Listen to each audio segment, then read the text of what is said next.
doesn't understand why. Any requests? There we go. Okay. The only thing I thought was when you wanted the executive committee to stick around. All right. Exactly. Exactly. Yep, we go. We're live.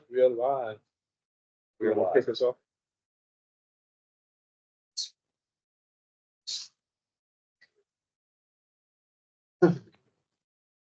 Okay. Welcome, everyone. June 24th, Monday, 2024. This is the Lorton 2040 Vision Task Force meeting. Welcome, everyone. I've been on vacation for the last week, so I have no updates at all, except the beach report from Destin, Florida. But I think that's all I have in the local area. You know, something I don't know. Yeah, Nick, no, I do not. I've been away a few days myself, so I have no updates for anyone. I guess we can go around the room and introduce ourselves. That's okay.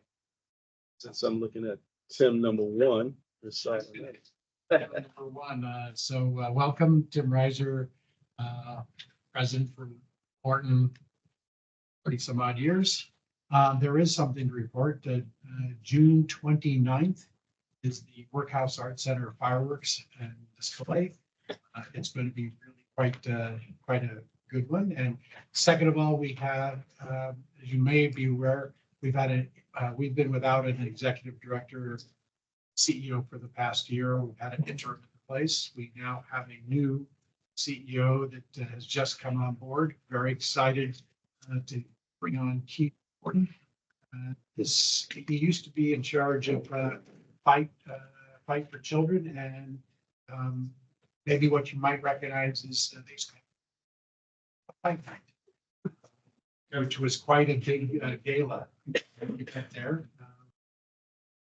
CEO, and we're very excited to have him.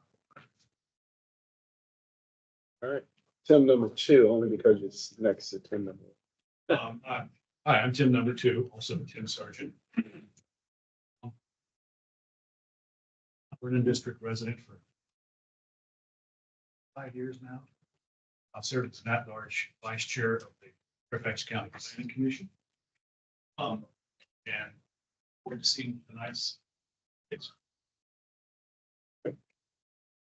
We're all civil. There's several of us in that category. I think We got a gold. So representing second to something package I was going on today. The preparation would be something about parks. Do you think appropriate?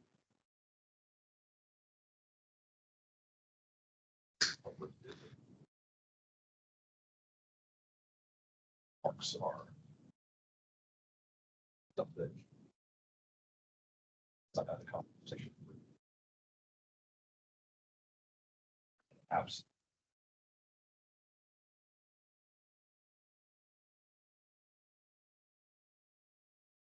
And frankly, on one side, glad I didn't know about it. Other side, it's like, you know what, I kind of should have known. Any of those.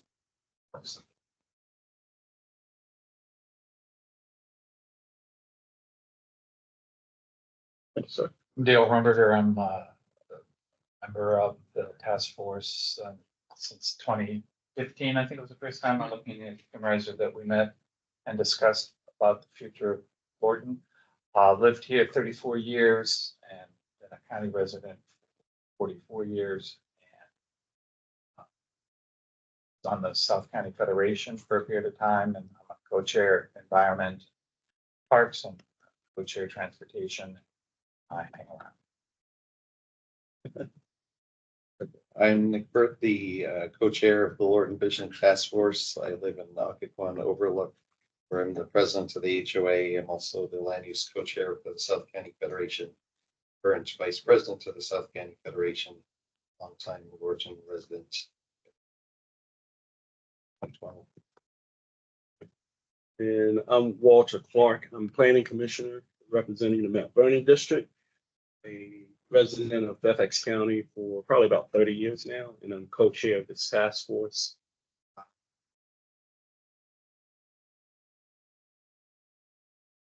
Yeah, so there are no other announcements to be made. We will get started with the staff presentation. Commissioner Carr. I'm Steve Waller, a planner with the Fairfax County Department of Planning and Development's Planning Division. I think you all know me, but it's for the record, because tonight's meeting is being recorded for anyone from the community who would also like to catch up on with some updates on where the project and the process is now. So what we'll do first is I will provide a brief overview of some of the interagency review comments that have been received and feedback we've received from some of the different county agencies that have also been looking at the plan amendment.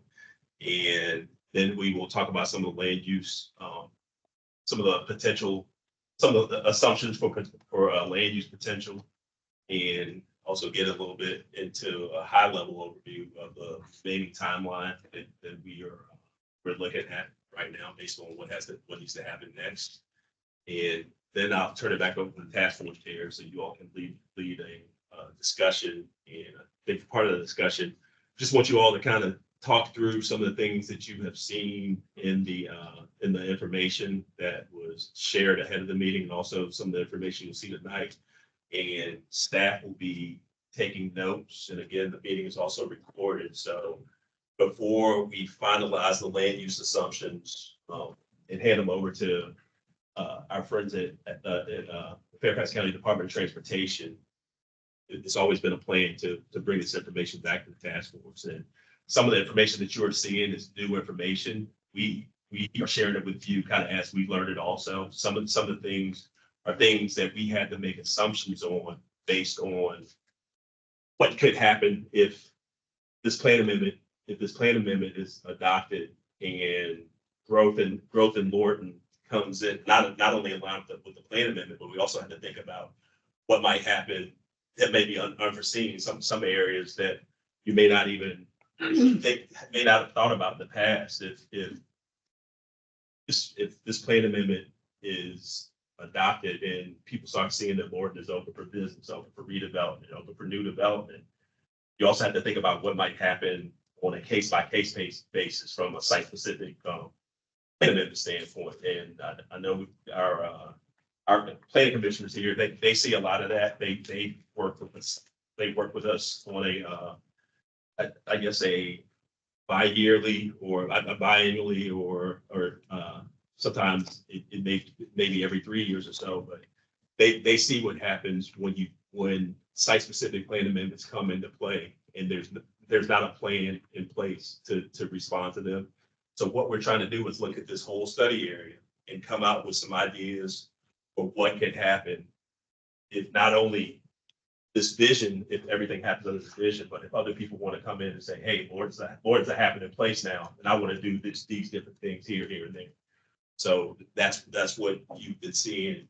It's not a plan. It's not the final plan. There's always been the intent that we were going to come back to you all, because after we talk to you all, we're also going to have to come to the Planning Commission's land use committee and talk to them about some of these things. But a lot of this information is information that we are learning too. And it wasn't information that we could have had at this scale until we completed our work last year with consultants and got an idea for how much growth and development would need to take place for your vision that you adopted last year.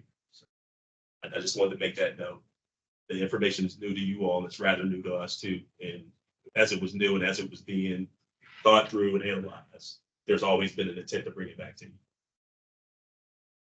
So first, part of what we've done at the staff level is to understanding what may happen in the future. We needed to kind of look back to the past. And this map you see here is a copy of the 1960 land use map. And on this map, you can see that it was a mostly rural and sparsely populated area. And the yellow area shows where there was mostly single-family residential dwellings, and there were 2 churches in this entire area. With the red outline is a study area, and then there was also small scale commercial uses spread all along Richmond Highway for the most part between the Occoquan River and Fort Belvoir. And in 1975, the comprehensive plan, when it was adopted, it recognized this pattern of land use, and it went as far as saying there was little or no identifiable relationship or pattern between the various land uses that were here, except that they exist within the same area. So that's the true definition of a sprawl. So by the time that the 1981 comprehensive plan was adopted, there was a statement in that comprehensive plan that said that this area in the Lower Potomac Planning District also needed a shopping center and a grocery store. And then by 1991, the first shopping center with this grocery store had been put in place. That's Gunston Plaza. And the adopted comprehensive plan established some goals for setting a town center concept for the Lower Potomac within this area. So that's pretty much the rundown of the planning history for here. And for over 30 years now, that idea that Lorton needed a town center has been recognized by the comprehensive plan. And I think hearing from you all over the years that we've been working together, I think there are varying ideas for how successful that town center plan has been. And as we move forward when they start talking about densities and intensities that are currently planned and the development that's taking place, I think that'll also give you a better understanding as to why there's a lot of mixed feelings about the success of the town center concept. So to get into where we are now, Lorton is currently, the Lorton South Route 1 Suburban Center is currently identified as a suburban center. And as we heard from the consultants last year and in the work you've done with staff, one of the ideas that we're looking to bring forward into the comprehensive plan is to identify a suburban center core for this area.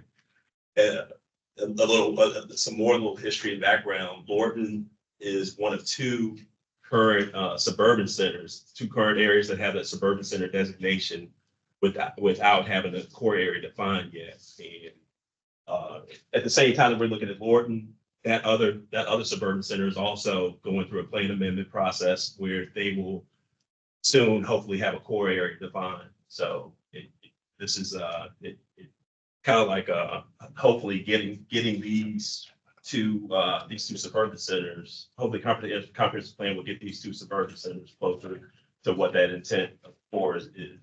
I'm sorry, can you go back? Tell me, you're saying something about this suburban core, this Route 1 suburban core center there. You have something else going on with that piece now? There's another suburban center that currently does not have a core area, but there's a comprehensive plan amendment to give that one a core area now too. So Where's that one located? McLean. It's Flint Hill. Flint Hill, Flint Hill? Okay. the Oakton area. So There's that tiny little number 5 in the purple. You This is- see right above the city of Fairfax. It's the it's smallest. the smallest suburban center. If you look at it, Lorton is either the second or third largest suburban center. So that when you think about the way the comprehensive plan is set up, Lorton is a rarity. And the things that you all have done as a community task force, you kind of put this on the radar for. So that's an important thing that you've been doing. The old AT&T. Yes, the old AT&T headquarters. So this is, you all have seen this map and this outline. This is just, again, it's not a plan, but it's a potential idea that we're proposing for how to draw that line now for identifying what Lorton's core is. And you'll see that the colored areas that are shown here, those are the areas where we're thinking about land use changes. Some of those areas that are outside of them are suburban neighborhoods. They aren't being identified for changes at this point. But the big change that we want to make sure happens is more at a connectivity standpoint. That if we can find ways to get some of these neighborhoods better connected to some of these areas in the core, within the core that people may want to visit in the future. We don't want them to have to get in their car and get on the Pohick Road and drive all the way down, all the way around. You know, maybe there's some way that they can get on their bike and have a safer trip and a more convenient trip than it is to ride in their car. You know? Stephen, you have a question for you. You said we are proposing. Who's the we? This is staff. This is staff. But again, what we have to do now is we have to create a comprehensive plan amendment. So the writing of that is going to be, it's staff's work. You all have the vision that you all have adopted will be a part of the comprehensive plan. And if there are things that you all don't agree with, that comes out with what we're writing in the comprehensive plan, there's always going to be an opportunity for you to provide your opinion on it. But at the same time, because we are required to follow countywide policies and countywide strategic plans, there may be some things that we're going to recommend that you don't like, but that still doesn't mean that you can't, the task force can't have a different opinion than what staff is going to have. Well, I'd like to discuss that a bit because this is a Lorton Vision Task Force. And ostensibly the document that, or what we would come out of this would be a vision that would be coming from the Lorton Vision Task Force.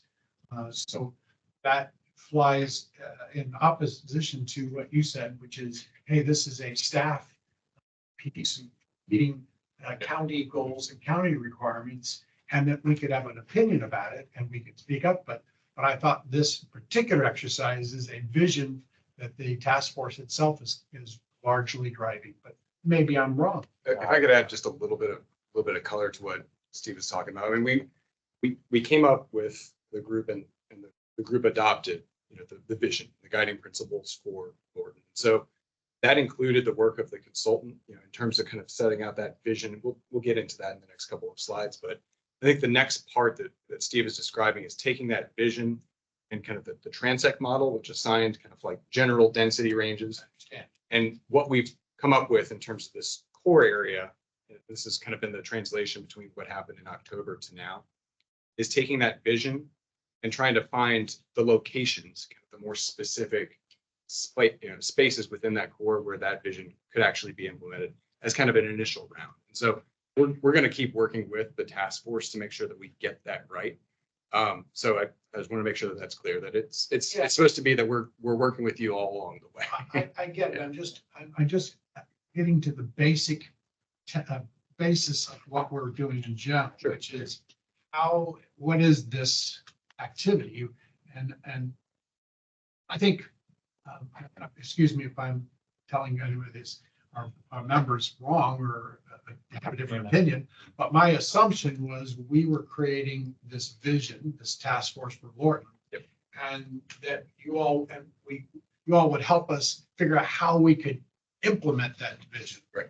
And that is the basics. So when you say we are proposing and then said staff, that then creates a bit of a conflict. Yeah. And I just think that we recognize at all times and always have that the vision would never work. It was necessarily based upon just what we would want. That there would have to be some potentially modifications of what could be done, what couldn't be done, where you could make those pieces. And we need to integrate this into the overall picture. But largely, I'd hoped that the vision was a vision that this task force that has spent so many years on it was doing in its public meetings, and not what you all were doing behind the scenes, behind, on your own. Sure. The thing that seems weird about it is that we have met as often as every other task force has, with very little change from meeting. We've on 7 months without a meeting. All of a sudden, we have lots of big changes. And we have to discuss all of those 7 months. Sure. Why didn't we meet once a month to discuss these things as you guys were discussing? So we did that together. I'm happy to do that. Yeah, I'm happy to take both of those questions. I want to make sure it's very clear because what we're hoping to do, Tim, and this is when Steve's talking about, this is kind of what we've come up with, so to speak. This is the first draft. This is the iteration where we took the vision and we're trying to assign specific density ranges, land use mixes, et cetera, to specific parcels. So that's when we say we did it, that's what we mean is we took what y'all have done so far and are trying to put it into the parlance of the comprehensive plan because it's different from what the consultant came up with. And that's by design. So that's the important. You changed our input from specific historically through the task force. So now all we can respond to is almost shotgun. It's I really think you were flawed in not having meetings for the last 7 months. This detailed the proposal. Okay. So, I mean, am I all wet? I don't think so. That's fair. If I could, when I read the initial report that Steve sent to us, what jumped out at me was it looked as if our staff, who I think are bright as hell, looked at a square footage area and then applied a formulaic design for park space is what jumps out at me in a district in an area that has more park space than, and you look at the studies, you look at the demographic studies that the county reports on how many parks are within, that I did not, it started changing what we were looking at. And so I didn't truly understand what my role was. And that's why I appreciated your comments, Tim, because I felt that I was an outlier, not understand, because there's a lot I don't understand, believe me, ask my wife. And when I look at this, I'm trying to figure out, like, when I look at a G4 and see green, but I see G3 and I don't know what color that is, so I don't know what that means. Other than it's legend, because that's the closest to I mean, I don't know now what I'm doing except reacting. Instead of planning and sharing and putting in what I thought I was supposed to do, and that is talk to my neighbors, listen, read the past materials, and now I feel like there'll be plenty of time for us to have input. I thought we have been inputting for quite a while, and this was the best response to our input, is what I'm understanding. Am I correct in that? This is the best response, or this is what you just said, the first response? This is the first Just the response. first response. Okay. And I'll tell you, part of the reason why it's taken a while, and I think I've said this to Walter and to Nick and to Tim as well in our meeting that we had. I think we wish that we had come back to y'all sooner. So I fully acknowledge that and I agree. I will say this, that the staff input that we have received has been by design to make sure that we're accounting for the kinds of things that all county staff that provide input on plan amendments and rezonings would want to evaluate and would want to provide input on, other than just our small team of Steve, me, Leah, and Salem and Mount Vernon office, for example. So And that's the standard process for a plan amendment. You first have to have a plan. So when you have site-specific plan amendments, what happens is someone comes forward and they'll say, this is what I want to do. Right. What does it take to do Right. it? And you have to go through this process of everyone identifying what the potential impacts and benefits are. In this case, we haven't had any of the people who own the land within this entire study area come forward to participate in this process. So we've had to kind of guess, well, okay, if we do this here, how many people are here? If we do this here, how many people are here? And the numbers that we're using are numbers that came directly from the consultants. The consultant said to achieve your vision, you need at least 2,800 new residential units. So what we've had to do is we've had to try to say, hey, where does this residential fit best? Where does mixed use fit best? How do we tie all these things together? Because it's not only something that we couldn't figure out on our own with the task force. We can't figure it out. We can't figure it out on our own without involving other county agencies now who are gonna have to deal with the potential impacts and also identifying potential. It's just something that can't be done with us.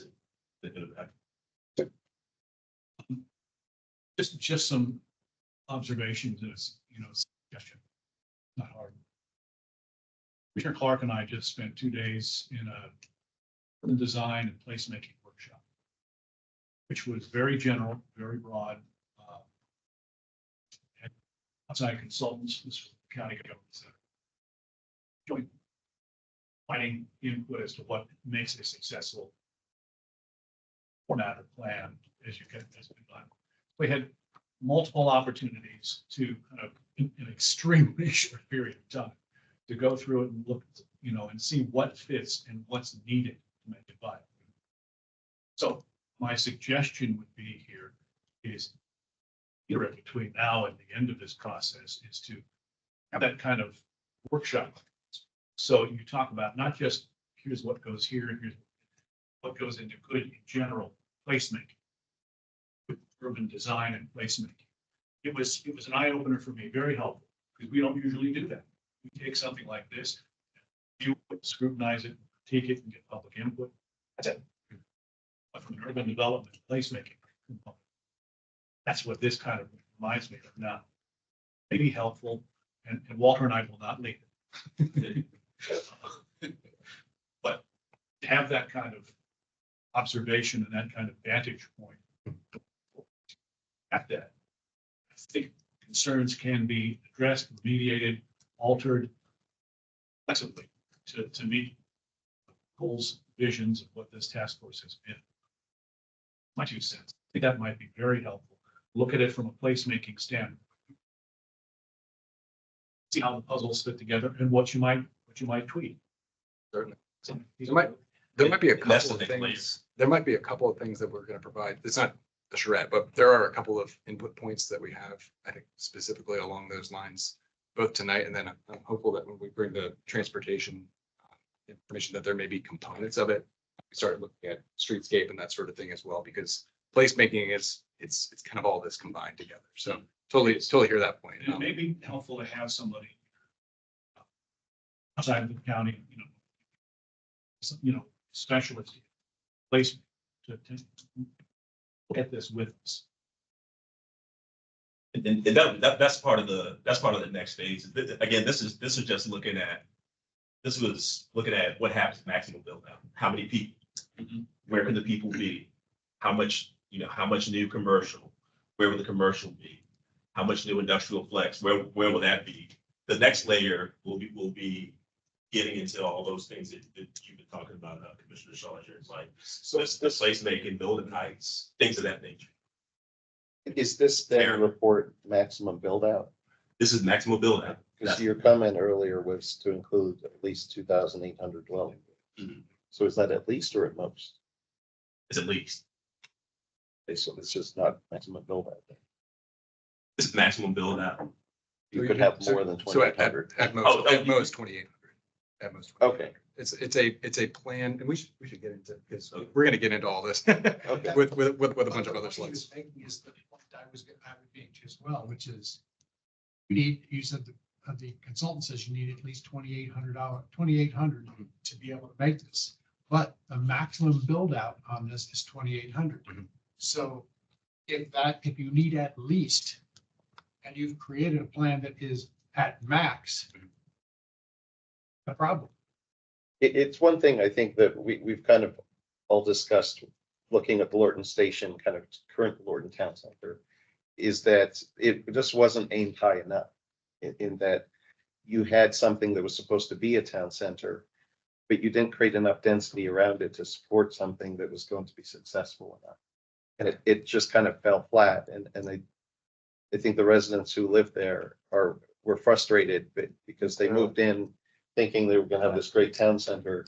And then they've got, kind of some wasted retail space of, there's my children's pediatrician that's kind of on the front and the center spot of Lorton, the current Lorton Town Center. And it just seems like, if I don't want to, this exercise was to try to create a heart, a center of Lorton, to try to pull together the three kind of, economic centers of Gunston Plaza and Lord Station and Lorton Market. And somehow create kind of a connectivity between the three of them. And then create enough, density to bring it all together, create that whole. Mhm. And it just seems like, when I hear at least 2,800 and then a maximum build out of 2,800. There doesn't seem to be a lot of flexibility of that if we're to offer our opinion on it. And I just want to make sure that this remains, I guess, a task force driven exercise. And if there are county agencies that want to have some input to it, that it should be done somehow through the process, much like we did with the broader community, to have that process as well come through the task force so that we can have these discussions. Sure. I do find that in some of these things, once they hit paper, now you're having to amend it, right? And so that's what's written in stone. That's what's been said. And now we're having to try to re-chisel it out. And I think we can do that. Yeah. That's part of the discussion tonight. That's what we're doing. That's what we want you all to get to. Then when we talk about this as being the maximum build out, maybe we should remove the word maximum from it. If there's some flexibility still in it. Of course, there is. Yeah, we can. And the flexibility will come when you tell us. Right. Where do you think there are other areas that we can look at? Because one of the things that we gave you the information before, it says that Lorton is already lacking about 2,900 dwelling units compared to the existing to the current comprehensive plan. What we didn't tell you is that in this plan amendment, we are taking that away. So there are some areas that are already built to grow. We will not be taking that away. And those are going to be factored in when Tom and his team look at the transportation model.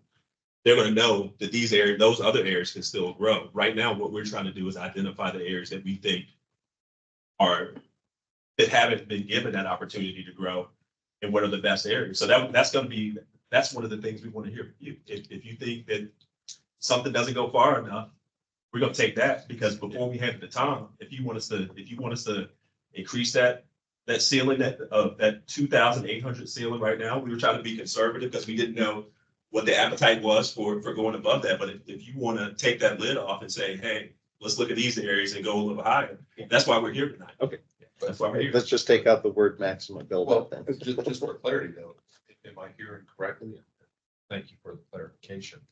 That you're actually saying to realize this, that we need like 56 houses because we have not realized, I'm sorry, I'm quoting the numbers wrong, but call it 25 and 25. We haven't realized 2,500. It's in the current comprehensive plan. And you're saying 2,500 more. So just roll round numbers. Are we really talking about 5,000 is what we think this happened? More than exists today. Yes. Yeah. So I think this is where we should probably get into the numbers to kind of explain how all this works, because what you're speaking to is the next level of thinking about it, which is what exists today. What does the current adopted comprehensive plan have in terms of development potential that could be unlocked through rezoning applications? And then how much more are we adding to the Lorton Core area? And so those are all three different things. So what we're proposing, and Steve will get into this in a little bit, is a 2,900 units that are deficient. It means that they're not built today, but could be built under the current comp plan. And then what we're looking at is an additional 2,800 on top of that. So yes, 50. Are those 2,900 within the Lorton Core area? Not all of them are in the No, area. it's in the entire suburban center. And do any of those 2,900 overlap with the other additional aspects of 2,800? No, we purposefully left out all the areas that currently have an option to go higher than they are right now. But what we're doing is we're trying to bring more sites. Right. That, like, based on the objective criteria that our consultants identified, there are 4 objective criteria. We use that criteria to say, hey, well, these sites do not have an option to grow in the future. So let's bring those up. Allow those to come up. And those 2,900 units I'm trying to picture kind of where they kind of came from. How far west are we kind of going? They go as far west as, I think, Lorton Valley. Right? We go over to the Lorton Valley just west of Silverbrook Road and south of Lorton Road.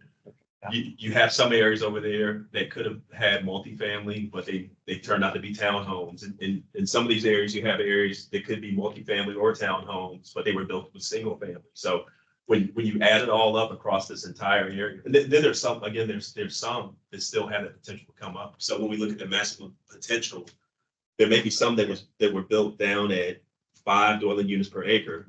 But if someone were to come in the future and redevelop, they could go up to 16 dwelling units per acre. So just as an example, is that Lorton Valley has a lot of townhomes in it that could have been a higher density, Could have been higher density. but they're not going anywhere. They're not going anywhere. So is that included in the 2,900? That's included in the 2,900. But then there are ones, but then there's some older homes. Yeah. That, I get the older ones Yeah. in Shirley Acres and other places that could be a higher density, but if we're including, fairly newly built townhomes in our 2,900 dwelling units, we're trying to say that those are included in the 5,700 total. There's some nebulous area. in Yeah, there. We were talking about minimums and maximums a little while ago. Right. So it's getting cloudy, and at least to me, I'm sorry if I'm not understanding. Are you saying to realize the plan for the town center and stuff that we're talking about, that we have to have the 2,900 that is short right now, and the whatever that other number is? Additional 2,800. 2,800. If we're adding the 2,800 to the 2,900, I just want to make sure we're clear on what that 2,900 is. No, The 2,900 includes town. But the 2,900 in most cases will never ever happen. Do we Right. need that in the Exactly. numbers to accomplish the town center concept we're talking I, about? that's what I'm trying to get to. There is we go. Are we trying to include that 2,900 in our count? And if we're trying to say it's going to be 56, So Or not. 5,700, then I would just make the argument that if places like Lorton Valley Townhomes are included in the 2,900, we shouldn't be using 2,900 in the count. I mean, it probably is a fraction of that if places, because so much has been built out since 2000 across the spectrum of the area, especially out, west, and especially those 2,900 are not involved in the core area. If you go outside of the core area, what is there that hasn't been built, post 1985 or so? Well, that was another reason why it took a while to get back to you. Yeah. We looked at every neighborhood, counted all the houses. Yes. Yeah. We've done all that work. Yeah. So there's a way for me to go back. I Sure. can't do it tonight, but there's a way for me. There's a spreadsheet where I can tell you when things were built, and we can kind of we can kind of do this reasonable trade-off to say which ones might change in the future. I can do that. But bottom line, we'll show you how we kind of arrange the land uses across the core area.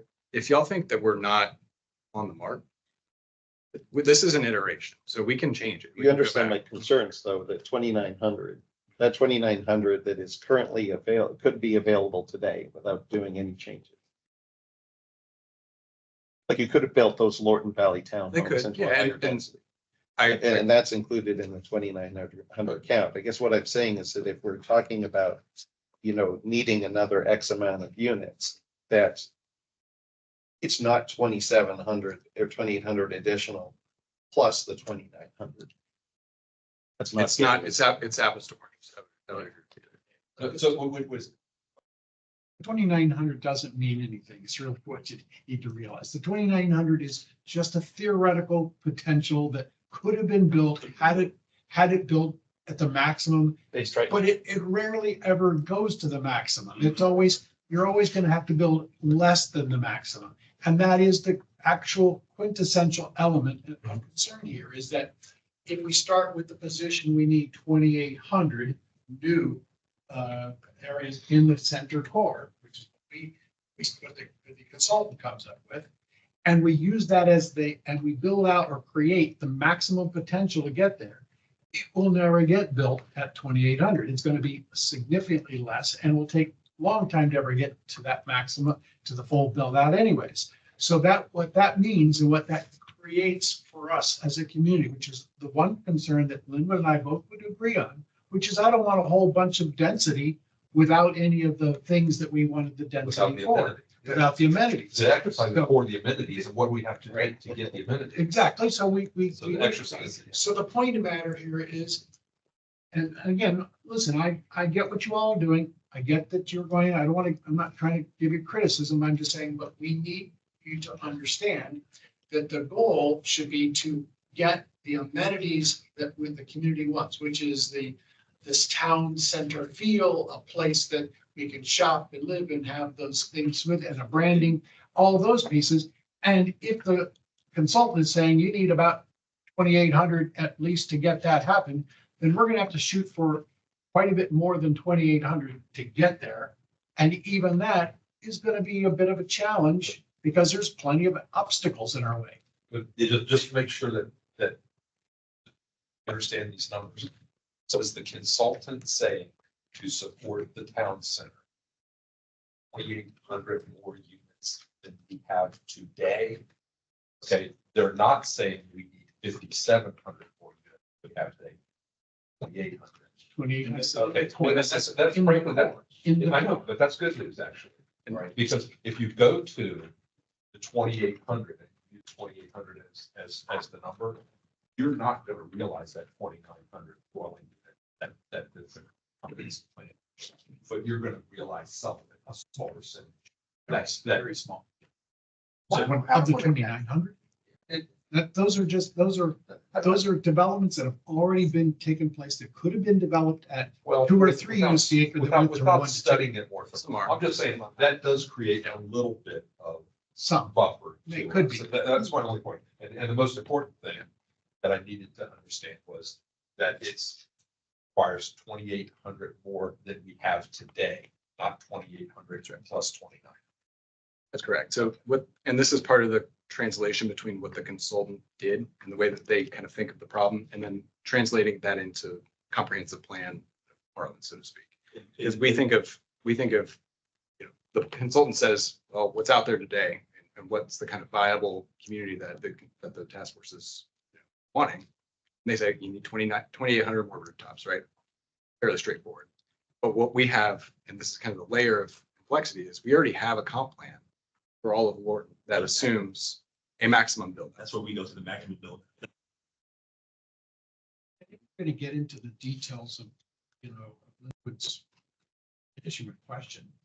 We're throwing on this 2,900. So we're looking at Lorton in general, total of Lorton, and we're saying of what's built and what the comprehensive plan would allow for what could have been built. Mhm. The deficit is 2,900 total, Mhm. which then does the same pieces that exist in the core. Are they part of the 2,900 deficit? You've extricated those separately? You've removed those from that So- 2,900? So the 2,900 includes the build out of the core as it is today. Right. And so what we're doing is loading on top of that, which is a bigger geography. The 2,900 includes the core and then the area Entire outside. suburban. But it does include the core. And what It the does. reason I ask is that I know for the single family detached units that are on Lorton Road, those have an 8 to 12 unit capacity, but they're developed currently at one house. That's right. And if so, that is part of the 2,900 deficit exists already within that same piece. Yes, so make up for some of the. So it's really not even, so there's a lot of overlap in there. So That's what I was trying to get to. Again, I thought you said that the 2,900 did not include the Lorton Core. Well, It includes all of the suburban center. And so that's inclusive of the build out of the core area. And so the 2,800, so the new kind of net new change. Right. Does not account for the adopted plan potential within. And so what we're adding is 2,800 on top of what the adopted plan already calls for. So like the Lorton Road, 8 to 12 units to the acre, that's in the 29. What we're looking at is net new development potential on top of that 8 to 12 units to the acre for that piece, for example. but when you look at a lot of these larger areas, not all of them have an option to go to 8 to 12. And that's the problem. Some of them are at 2 to 3, 3 to 5. Or in the course of our core areas, they don't have any redevelopment. I'm just not, sometimes we have to be careful. Sometimes the numbers and pieces come out there might not mean what we think they mean. And I just want to make sure we don't get distracted by that because I don't know that that 2,900 unit deficit is all that relevant for what we're really doing. And I think it might just create more confusion. It doesn't help when it's two numbers that are very similar. One thing that it does do though, is that if, say, we're talking to the community, and you're talking to someone in the community, they say, why does Lord need this? You start thinking about the history of Lord, and you're talking to your community, why do we need this many homes? Well, one of the things you can say is that we don't have a core area with the things that we're trying to do in this core area now, because in the past, Thornton never built up to his current potential. If Thornton would have built up to his current potential, you may not even be sitting here having these meetings. We could be down the street, at a different type of place. I get it. That's an unusual approach and a different viewpoint on it. And I get it, but I think, again, it's what more than anything else, I think it's just created a lot of confusion here as exactly what we're really looking at. Maybe, and again, just listen, you guys are doing your job. I appreciate the work, and I don't throw spurs or anything like that. But sometimes, again, this was all going on behind, and we didn't get this into our discussion, so we didn't get a chance to really go through those pieces. The truth is, what I see in there is that that's always the case. You're always going to have a maximum potential, and the realities always are going to be less than that. So even if we said, hey, you could have built, I don't know what the 2,900 deficit is, how much the total was, maybe it was 10,000 and we were third short. Maybe it was 5,000 and we were more than half short. I don't know. But the bottom line here is we'll always come under the maximum.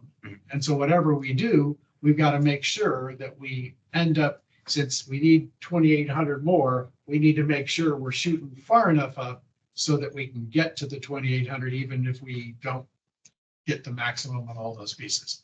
And that's I think the main takeaway that we've got to really understand. And the other part of that, in my estimation, is that time is going to be a problem for us. It is the plan you showed earlier with the town center. The first time a town center came up was in the 1991 plan. That's 33 years ago.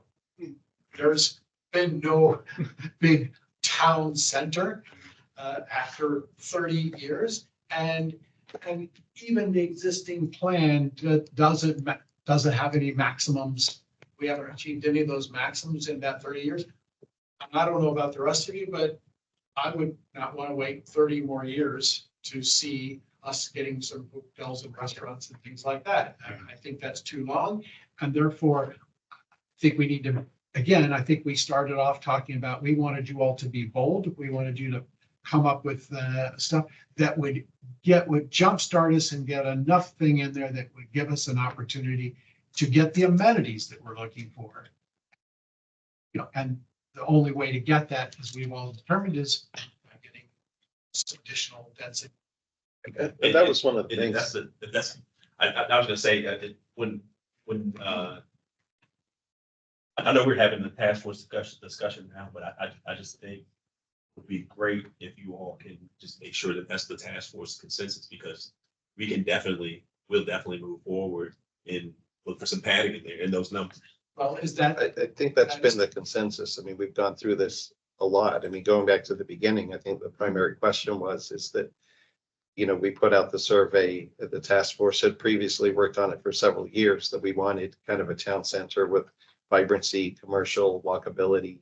And the question always was, what is the cost, or what is it going to take? How many residential units is it going to do? But our primary focus is still the same, creating that, downtown, heart of Lorton, and we wanted to succeed. Sure. So the question of how many units does it take, to create that? I think we've gone over that multiple times with the broader community and the task force. But that point that you just made again, Tim made earlier, said, hey, this is something we're do with this. Town center is the goal, and what do we have to get to do it? So okay, do we want to make sure we have enough that this is going to happen to develop at this point? Yeah, but we don't want 6,000. But we want a little bit of them. And Well, just, I think we were looking for guidance of how many units will it take to create what we want. And again, look what, I think everybody is, first of all, I think we're fairly consistent and we've fairly been together on this. Linwood has the concern that we're going to focus on density and not on the results. But that too is our concern. Our goal is if 2,800, if 2,000 would do it, then I would say, let's do a plan that we feel confident will get us the 2,000. If it's going to be 4,000 to get it, then I want to make sure we get the 4,000 to do it.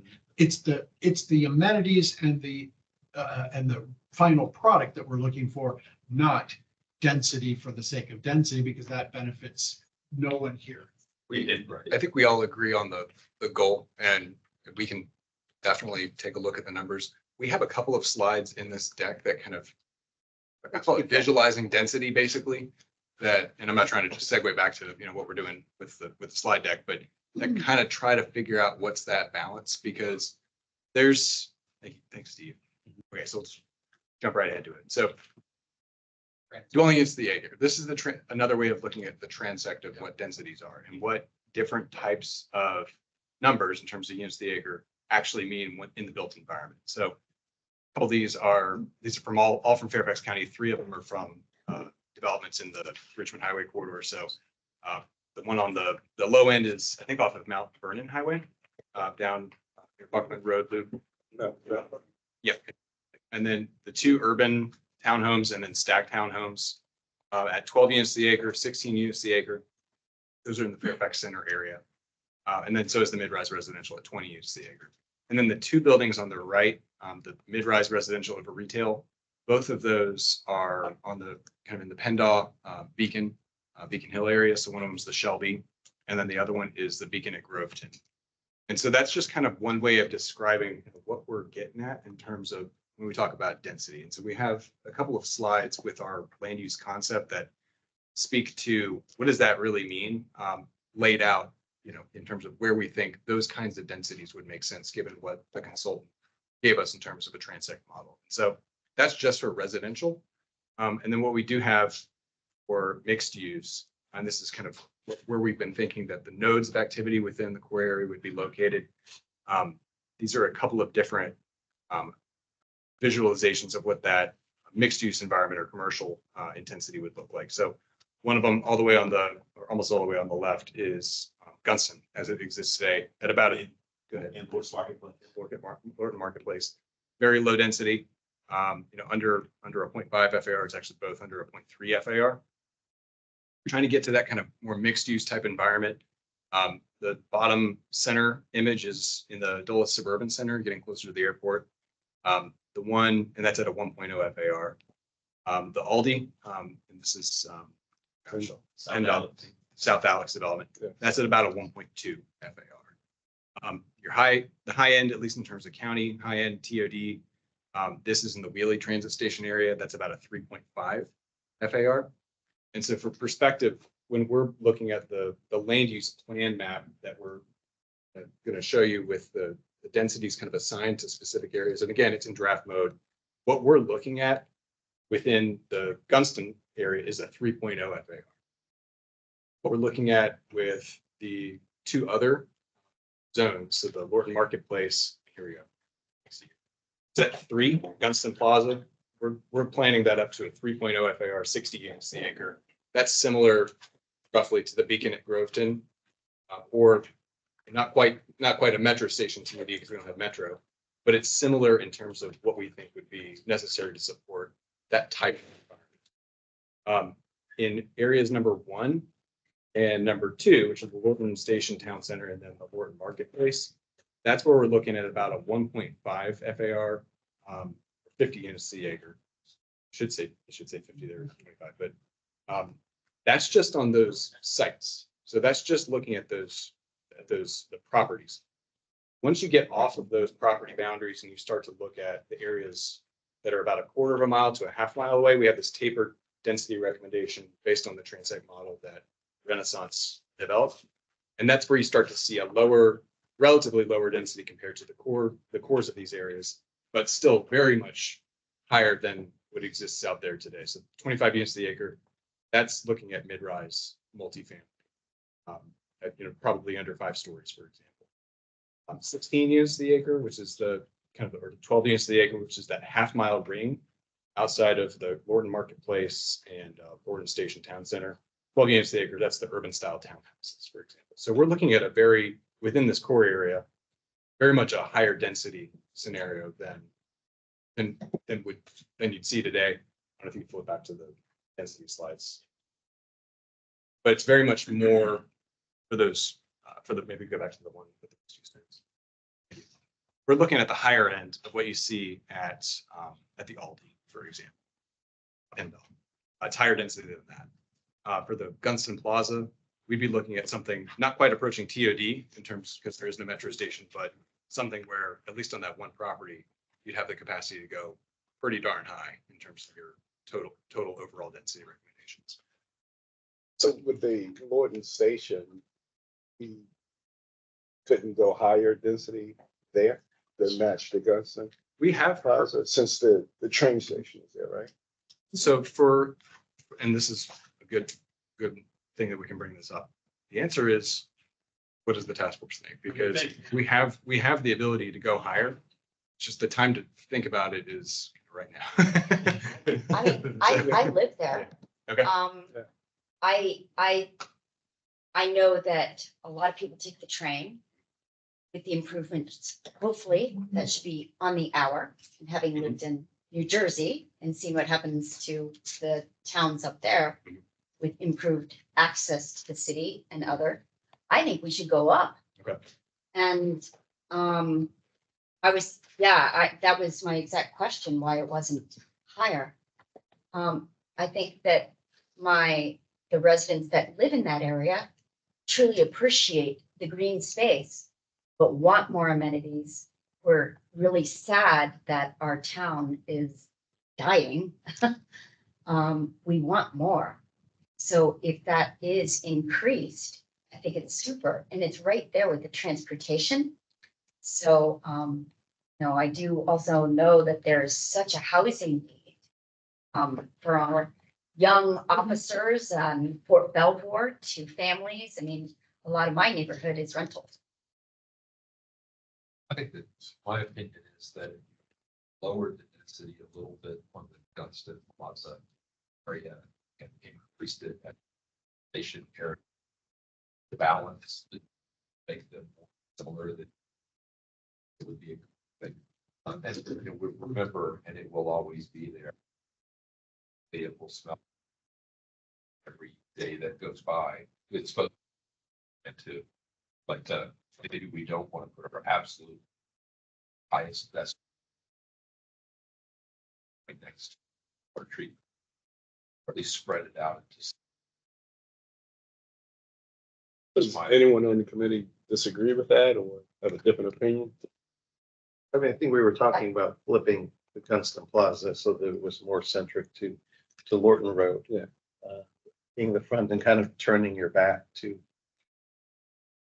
the smell. Yeah, well, that's Yeah. that's essentially it. And then just open a taco run. I'm not sure if we can reduce the smell a whole lot, but I think you're looking to, if you're needing to add density and whatever that magic number is, I would not want to take anything off of the table. And my personal opinion is Gunston Plaza could be so much more than it is right now. I guess personally, I would be in favor of keeping it as you've currently got it. It's just my, Concur. we're doing a straw poll and going around the circle. I agree. I think we need high density. It's not too far from the auto train, so people can actually walk to a central area.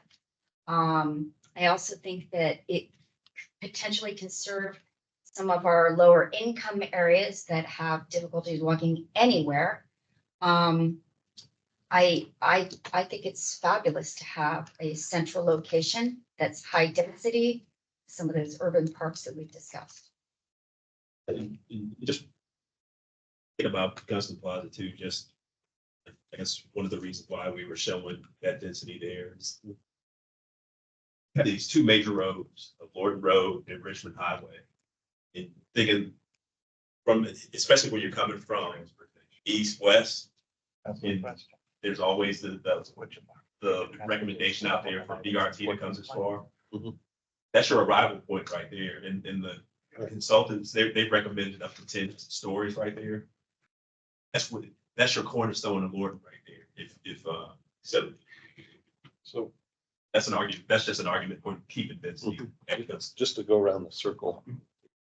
Well, my concern, right, I'm not disagreeing, and I do think that Gunston Plaza redevelopment on a higher basis and a deeper basis, and the back to the water treatment plant, my problem is the water treatment plant is going to undergo several expansions, given the county's needs, current county plans. It's already, I mean, they're already spending hundreds of millions of dollars to expand the sewage treatment coming all the way from Tyson's area. So there are some things there that mitigate our plans based on the county needs. So I'm a little frustrated by that. Number one, I think number two, the resource-based parks area there. I probably need to have a better understanding of what that means. And there was a time where I thought there's portions of the Pohick Creek natural area were developable, but not, especially to the left going towards 95 and Amtrak. We talked the core area gateway. I don't know that that's realistic now. I think the core area gateway is all the way up to Lorton Valley. If we're really talking about expanding and trying to get amounts of people in order to be able to have amenities. I have no problem with dramatically increasing Gunston Plaza. I have no problem dramatically increasing Lorton Marketplace. I have no problem with that. The whole Lorton VRE parking lot area, to me, is a quandary, because I don't understand how much of it is redevelopable to dramatically increase. And the other thing I wrote down is which of our major transportation items, like the BRT model, support these plans?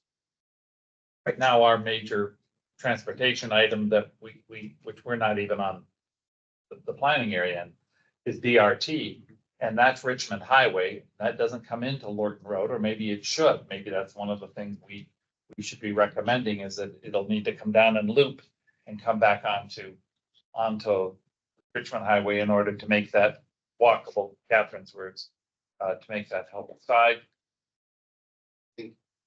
Once we get the agreement on what the density in number 3 would be, then the transportation folks behind me somewhere will be. Tom's right. Tom will solve everything. Tom will solve that. They built that hill now. He's the one chugging the Maalox right now, but I think. So number 3, you would agree to stay as it currently has been presented. Yes. And then you're in agreement to the Lorton Station. Number 1 would be, as Catherine was saying, higher than this currently. Absolutely higher. One up, and we're happy to keep going around the room. This is exactly the kind of feedback. This is what we want. So don't be shy. Don't be shy. Don't be shy. This is what we need to do so that because Tom and his consultant, they only get so many bites at the apple, so to speak, Yeah. when they run their big, complicated synchro models. And so we want to make sure that we're setting out a maximum that's realistic, but also in line with the vision. So this is great. And we appreciate it. Sir, I'm sorry. Oh, you want to say something? I would say, not going to repeat myself, but I think, I think we're in general agree on stuff. The only new idea I have, it's not a new idea, but stuff said it. that, this thing 31.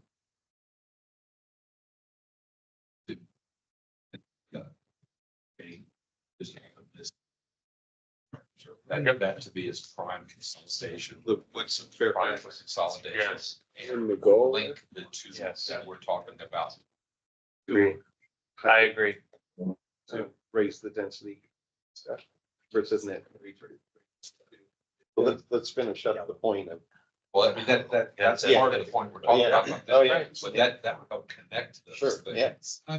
That's a very, and I'd love to see that be developed, but that's a hard, that's one of those pieces where it's already now fairly well entrenched with a fairly high valuation. It's going to be very difficult to get much for it, but Well, okay. looking at its density though, it's not as high a valuation as say, like a townhouse development that would.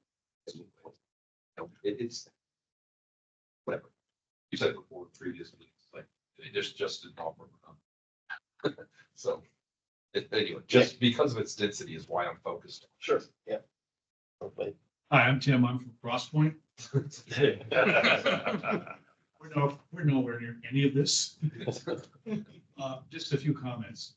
Just suggestions around.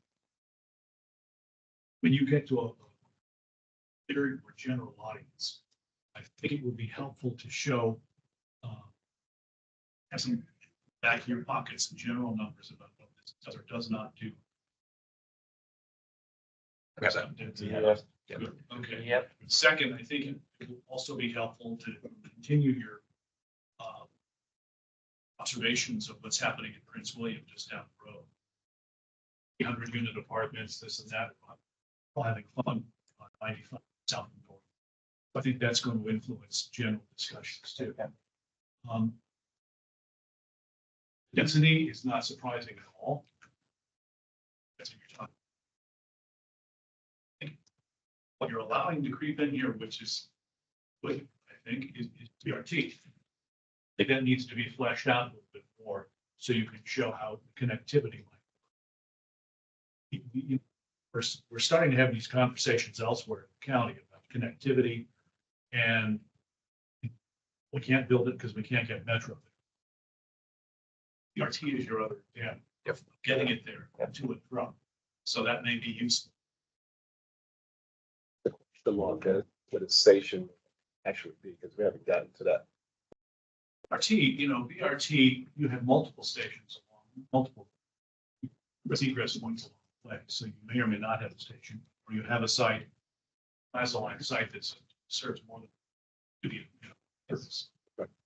I think for the purpose of a larger conversation with the general public, when it gets to this, schools, BRT, south of us, Prince William County, please take that into consideration. I know for us, we're looking at over the densities and stuff. I'm not surprised at all about the densities you're talking.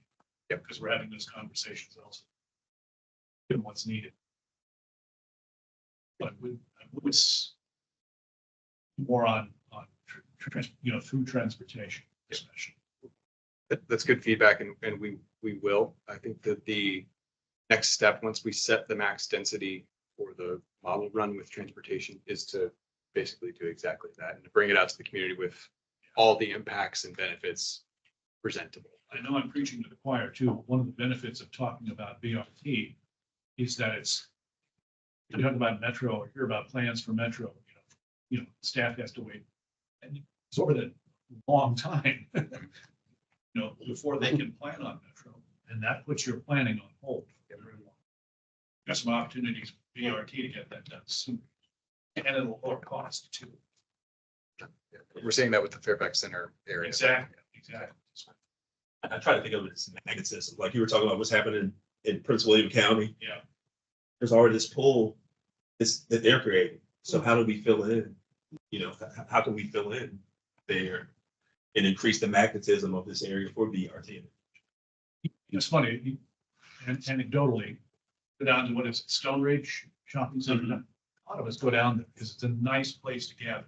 It's got children-friendly, amenities. It's got Apple. It's got all sorts of things. I think when you talk about attracting this level of density, you could have kind of a similar version of Stone Ridge here. You're doing okay. something to consider. So rich benefits because you're in the middle of a large commercial center that draws people in from a long way. We don't have that You're not, no, I agree. ability, so we got to bring the people. We don't want that large sprawled out. No, you don't. You want any stone bridge. Right, right, but it has to be supported then by Exactly. the local populace. Absolutely. Good. What you said. Okay, good. Listen, I've been focused in on the end result. And the end result is the amenities that we're looking for. And not just the amenities we're looking for, but one of the critical pieces of the amenities. It's creating a sense that you don't have to drive everywhere else. And I think what Dick was trying to say is that we want to create not a place that draws so much from outside of the area to Lorton as much as it is that it feeds the local here already to be able to do that. If that's the case, the most critical piece, besides having density, is connectivity, is being able to have this as a continuous area as walkable. And what I was concerned about is again Lorton being divided into too many different areas, and putting the proposed large park, quote unquote, in the middle of that seemed to. I could see people being over at the Lorton Market Station, walk as far as the park, and then say, "Okay, I'm not going to walk all the rest of the way over there. I'll just go back to my car and then drive over there again." I want it to be a continuous walk. And though I like in Dunstan Plaza, you show a small spot for a center community gathering spot.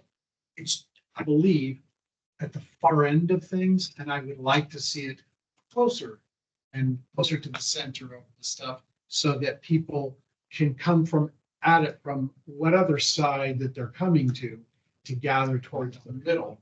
So if that even came in on the Lorton Road areas where you have the areas over there, that would be fine. I just think it's important to make sure we not create all those divisions. And one other slight piece in here.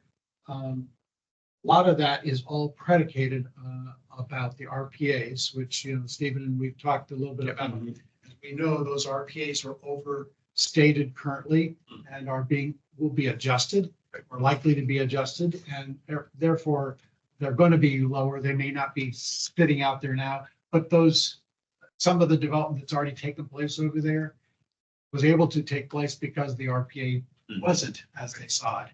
And I've been trying desperately to get them from doing any more development on that until we got this plan. Yeah, and that's a good point. Those are all good points. One thing about, like, again, this isn't a plan. So with these green spaces, we just kind of show this idea for that one green space in number 3. It's really not a park, but it could have some park-like features, but it's really just like a plaza between a bunch of mixed-use development. When I think about it, I think about like when you go places like a small version of the Charlottesville downtown mall or something where you have businesses all around, and you can go from shopping and go across and have a meal, and you can sit outside in the open air and We're all everything in like agreement. that. So So when we draft a plan, it'll be flexible. So we're not telling we're not going to tell the people who kind of do the marketing stuff and the design stuff, you have to have it exactly here, but we will start talking about the things you all talked about before, the placemaking, like the type of placemaking elements, the character, the feel you get there, and things like creating a certain feel. So that was just my comment I wanted to make earlier with the urban placemaking workshop that we went through. Will you all be looking to incorporate that and consulting and talking with the folks that ran that workshop? Absolutely. And that would be a part of Yeah, this. 100%. We can take a look at that. And the impact slides, we can go through the impact slides in terms of what the county agencies have provided us. But Tim, to your specific point about the resource-based park south of Lorton Road, we've done, since that drawing was developed, we've done some additional research into that that kind of issue. And so I wanted to make sure that everybody had a chance to look at this because it changes the thinking about what's possible there compared to what the current comprehensive plan calls for. Because the current comp plan for that little blob of area that Steve had shown as resource-based park, that's what the current comp plan calls for at the base plan level. So just in the map of the comp plan, it calls for a resource-based park. The reason it calls for that is because the RPA, the Resource Protection Area delineation that we had previously was 100% in this area terminus with the floodplain. And so we had a line that was drawn on the map that was all three things at the same time. Floodplain based on the FEMA firms, and because it was FEMA firm flood zone, it became RPA, absent any more detailed delineation. Because it was RPA, it became this public park. If the floodplain delineation changes, which it is potentially going to change, that opens up a question about, well, does the RPA need to change? If both of those questions come into play,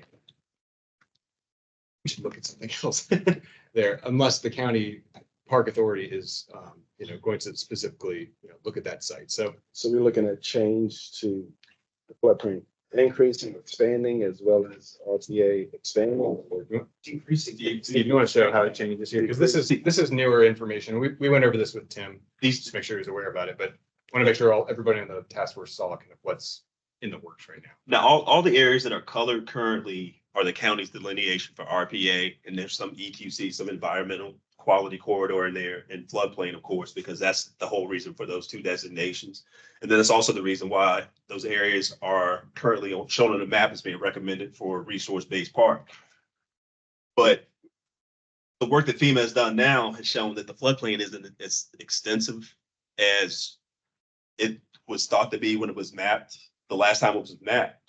So the blue area now is, everything, like in a perfect world, everything lines up correctly. The blue area is now what would become of the RPA, the EQC areas. So then these purple areas outside of this are no longer within those, may no longer be identified as sensitive areas. Now, that would be like if it was a complete acceptance of the FEMA delineations. But then also, Tim, we talked about it before in the past, like the gentleman that has built some of those homes before, he's seen the RPA maps, but what he's done is he's gotten survey work to be done to show that those sites are out of the RPA. So even if nothing changed right now with our maps, someone can still come in and identify where the floodplain is through survey work as it is based on the elevations and everything. So, but the main part of it is these purple areas show that the currently mapped floodplains could lose those purple areas as being designated as being sensitive because of where they are within the floodplain, because of the work that FEMA's been doing. So, and again, with the plan language though, it's like as we draft the plan text, there was never going to be anything that said that you can't touch those areas and that those entire areas have to be resource-based park. We're just, with what we're doing now with this work, because it's mapped on our comprehensive plan, we have to respect that it's currently mapped on the comprehensive plan. But the plan text, when the comprehensive plan gets written, it'll be flexible. It has to respect changes. If these areas got worse, we would have to have a way of accounting for these areas getting worse. If these areas are getting better, we definitely going to have to account for them getting better too. Well, either way, to get any of them developed, you still have to do the survey. To do the survey work. To do the pieces, and if they weren't mapped as floodplain areas and you go out and survey them and they are floodplain areas, you can't build it anyways. Exactly. My sense in generally is let's assume the positive piece to develop the ideas, and then the realities will preclude, or if they have to. Do you want to see the land use map? Yeah. So Yes, don't use outdated. I just want to take the opportunity to beat a dead horse some more. Or an idea that I had before, talking about increasing the density at Lorton Station. I have to get to Lorton Station and people straight have to. I said a million times, we need to do a connect parking lot down to Lorton Road on the railroad track right there. I'm beating that dead horse again, you know, where that area is, seeing that new purple area, right? That proposed road. It has some potential for something also. You know what I'm talking about? Could you tell us what, yeah, if you don't mind.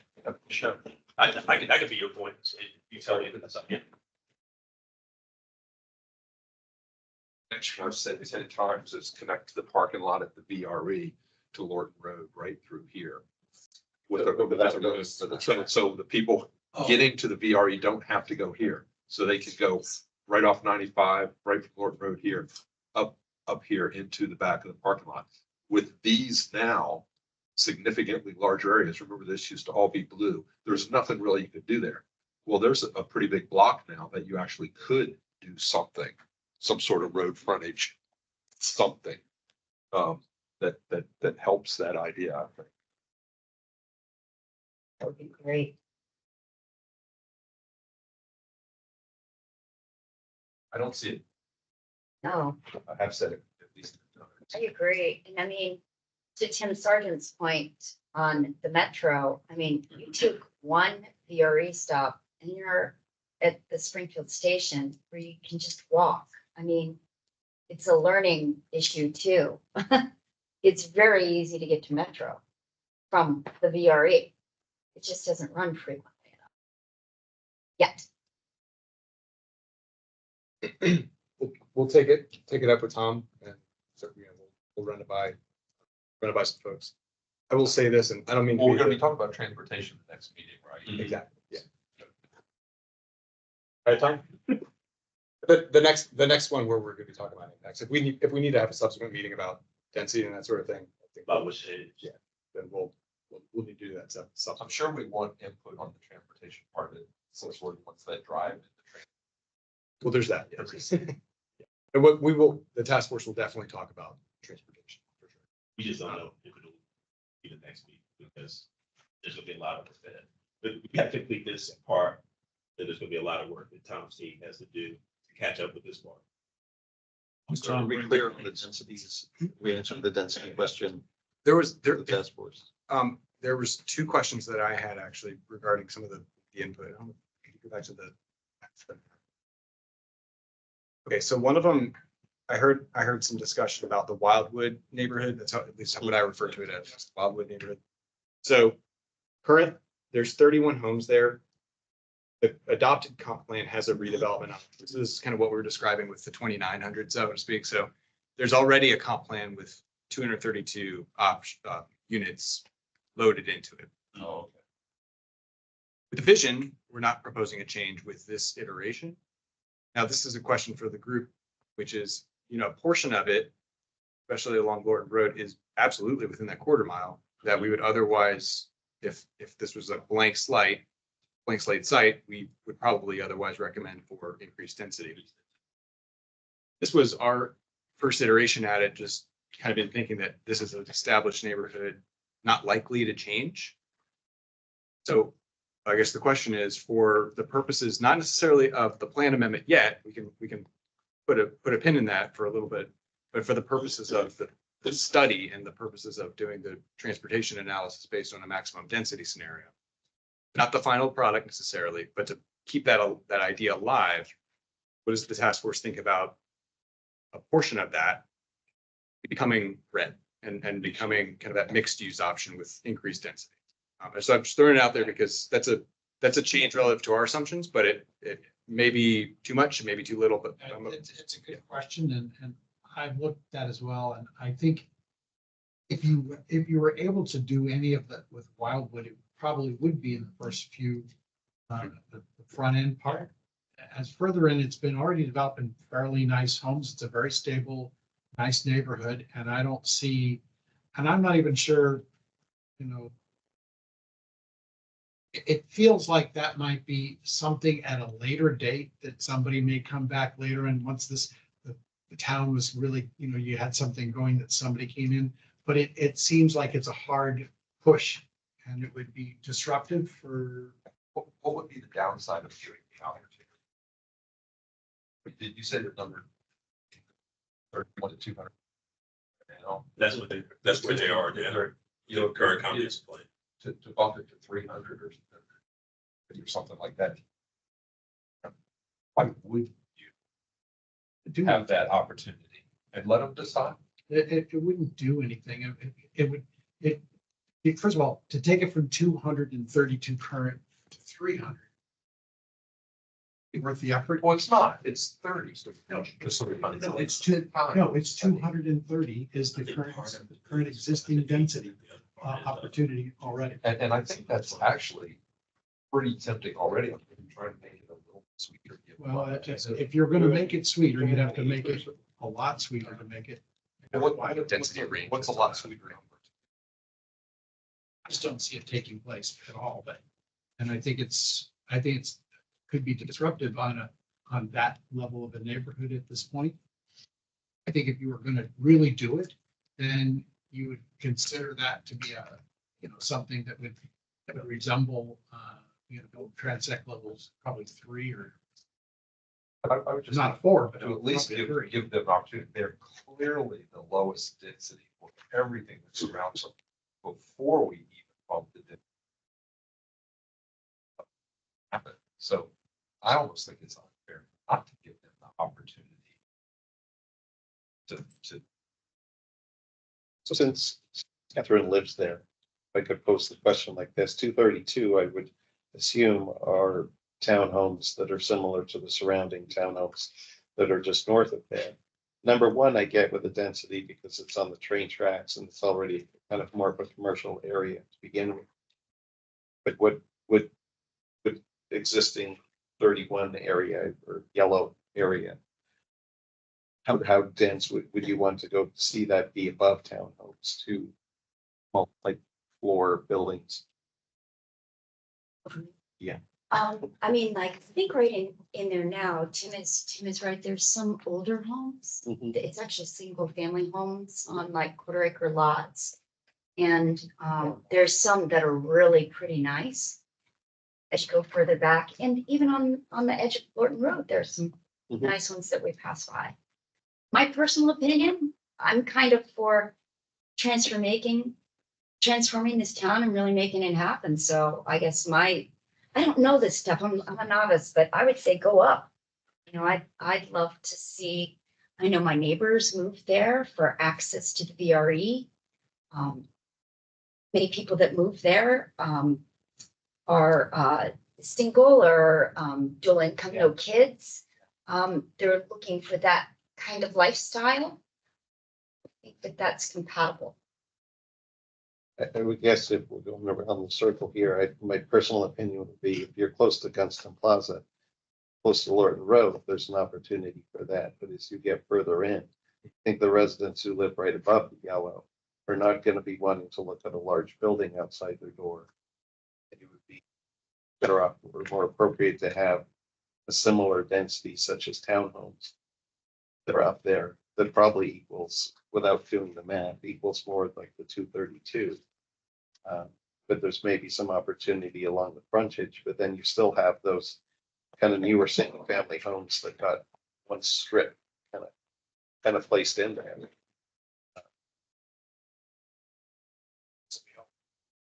The way that the adopted plan is written right now is that this area is planned for 2 to 3 units to the acre. The whole thing's planned for 2 to 3 units to the acre. Everything south of Midway Place, which is roughly divides the neighborhood right about here and down, has an option for 5 to 8 units to the acre, which is low density townhouses. That's what the adopted plan is, and that's where we get the 232. It seems like the 5 to 8 could shift further north. That one, yeah, you could look at that. Right. To increase the total development Yeah. potential. I don't see the point to reduce it closer north. Oh, well, that's what the adopted plan has today. Right. Yeah, yeah. I think it's mostly just that they were thinking that this is closer to. You gotta look like 5 to 8. So, yeah. were we just talking residential or dual as well? Like, you know, businesses on the bottom and up top and pedestrian streets. I thought there was, we want to talk about that at one time. I think if we were to look at intensifying this, we would probably do the same, what we're looking at just to the east of that with the blue. That's a lower density. We were thinking that would be lower density, like in the form of townhomes, stacked townhomes, or on the east side. But then along the red side, closer to Lorton Road, that was all mixed use. So if we did something here, because the idea for that was to say, hey, you're within a quarter mile of Gunston Plaza, you can do some of the same things Gunston Plaza is doing, have some commercial mixed with residential.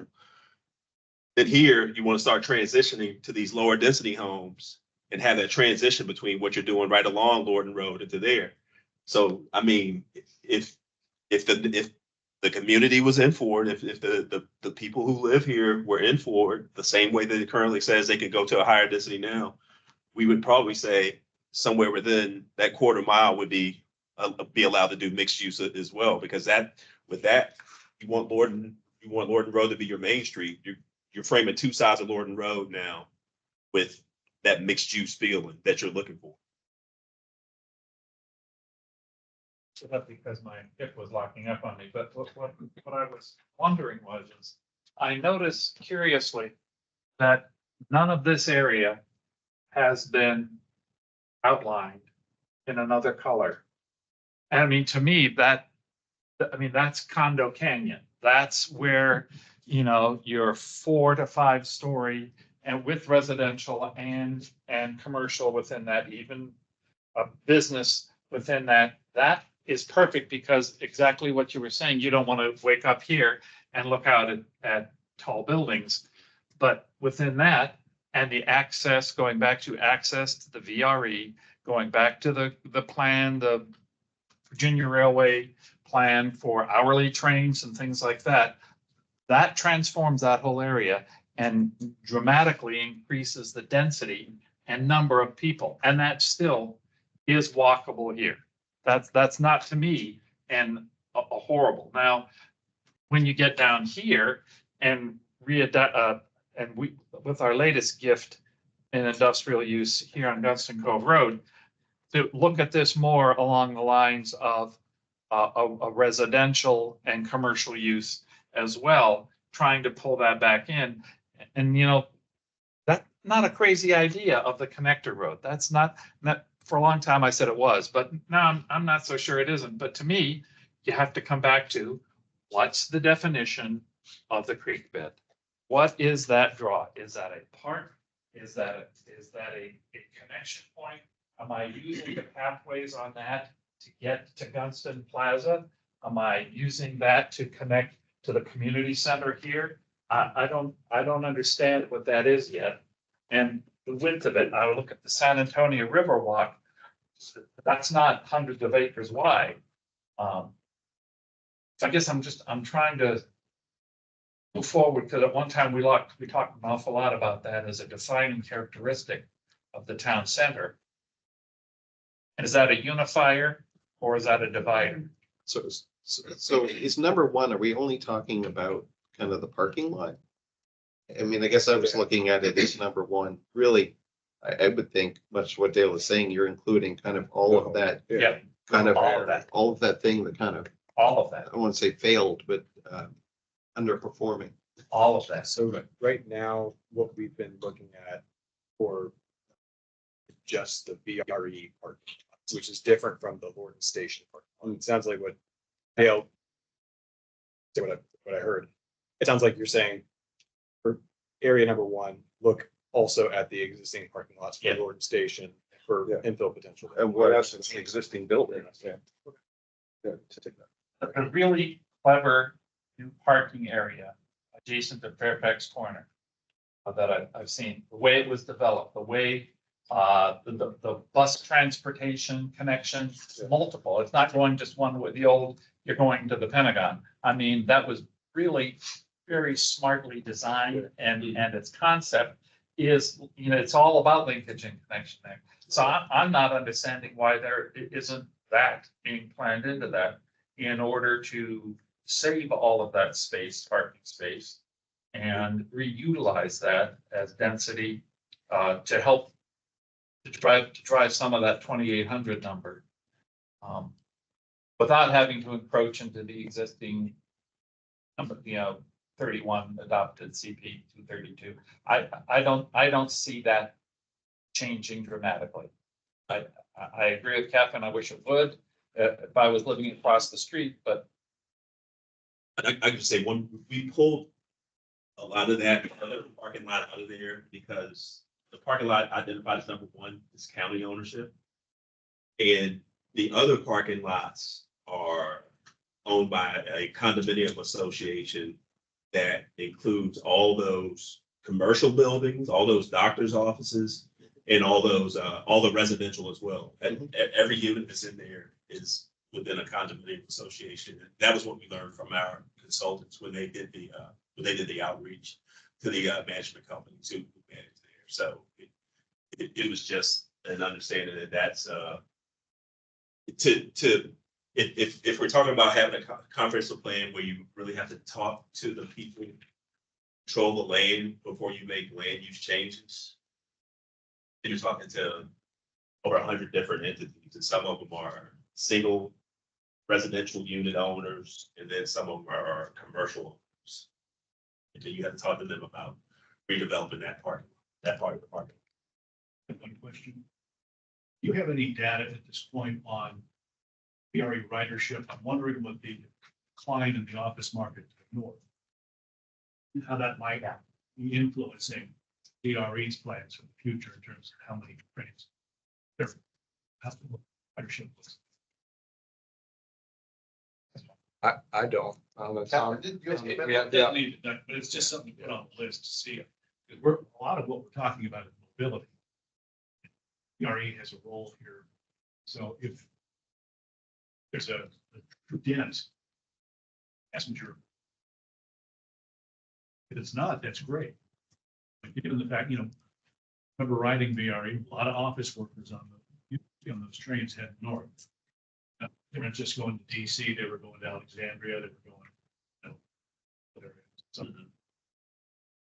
See if that influences what your term in terms of whether or not they add more trains or things like that.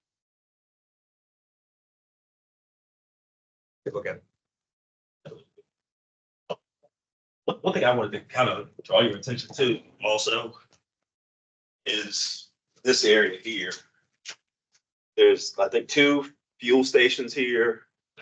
And then there's like a large area of woods, and it kind of flows into this area that's kind of industrial. Mark that as mixed use, and we were kind of thinking maybe not residential mixed use, but maybe you get a mix of uses. Maybe there's a larger, we're just thinking, brainstorming, maybe there's a larger fuel station like a Wawa or a Sheetz that takes hold there. But then maybe you get like a Lowe's or a BJ's or it's not big enough. Big box store. I think it. I mean, what if they came farther? Your concept is great. I'm not saying I'm against it, Mhm. but all that industrial property has to go. Get out. But that's that you're talking about. But I'm in support of what you're saying. Yeah, and But remember that's slowing it down. and the thought is here, you go from industrial that's currently has a max potential under the current plan up to 0.35 FAR. We're talking about boosting it up to 1.0 FAR. So maybe it's no longer that kind of industrial, but it becomes flex. So if that happens, what are your, just think about this site for a second, and what are your ideas of something that can happen to that? Say it's not a BJ, say it's not a Lowe's or something like that. Hotel. Okay. That is the kind of, listen, one of the key pieces is we definitely need a full service, regular hotel somewhere within this core. Yep. And it's nice to have it close to 95 it's visible and people can easily come to it, and we can have people come to visit you, and they can have a place to stay instead of my house. Okay. You think a hotel here too? That's one of the recommendations that the consultants have. Somewhere within that area It is. is good. Okay. And Amtrak is right there, so they have their audience. The existing hotel that we have, which is on the other side of Silverbrook Road, that place almost exists and survives totally almost on Amtrak. Okay. And therefore it's not really viable to the rest of, the rest of the use. 92% occupancy rate, To- highest one along the border. Yeah, it is. It's one of my son was in hotels. That's what he just said. It was insane. And they booked 7-8 months out. Oh my gosh. Yeah, and it's a lot of repeat bookers coming from Quebec, coming Massachusetts, Connecticut, coming down. There are none of those. FYI. So this is the kind of stuff we needed to hear, like, and I'll get back to I sent you all some questions. These are the same kinds of questions. I'm just doing this now because we're getting close to the 8:30 time. But, these are the kinds of things we want you to think about. Because again, before we give everything to transportation and get to that kind of point of no return, these are the things we want to hear from you all. What are we missing out on? What kinds of land uses haven't we thought about? Where can blue turn to red? Where should red be blue? Things of that nature. And one of the just going back, one of the big areas that we've been kind of excited about, it's this industrial area down south on Route 1. We talked to the Economic Development Authority. They're kind of excited about it. One of the things we've heard from them is that this area, if there was some sort of consolidation that goes on in this area, it's a larger area than anywhere they've ever been able to. They're currently able to point someone in the county to. So some of the things they talked about are a possibility for an innovation campus. And we thought that what we were thinking is like if there's some sort of innovative campus and there was like there's like a road that goes along through here, like its own like internal street network. They currently don't have access to, they are within the sewer service area, but they don't have a sewer system built out. So they would have to build a sewer system and everything like that. There would have to be an intense infrastructure project right there, but there's a lot of economic development potential in an area like this. And we want you all to think about, we want you all to think about what are some ideas for that? What else goes in a situation like that? What else what are some of the other things we could throw into the use mix? If you remember, this is the we talked about. Our input to you was to stay away from that. Supervisor Stork has taken a direct interest in this area. Now the Economic Development Authority has a direct interest in this area. So Distraction.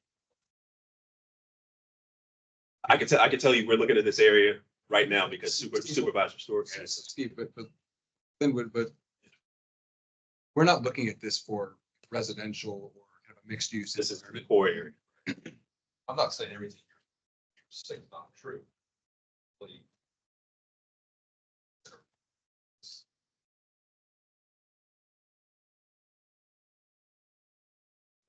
That's one thing for this. It's So late now. the work that the consultants have done, you all have addressed this area in the vision statement. This area wasn't addressed in the vision statement last year. And one of the things that the consultants talked to you all about is having more diverse opportunities for employment. So that kind of also boosts the activity that happens in the core area.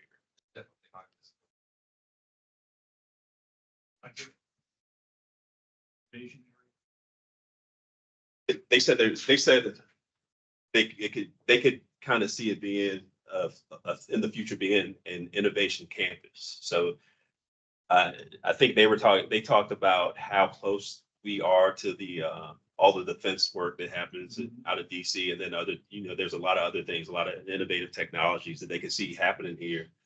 And if someone came here, there could be opportunities for them to partner with one of the state universities or something like that to train and educate people how to work in these industries. So you kind of had this.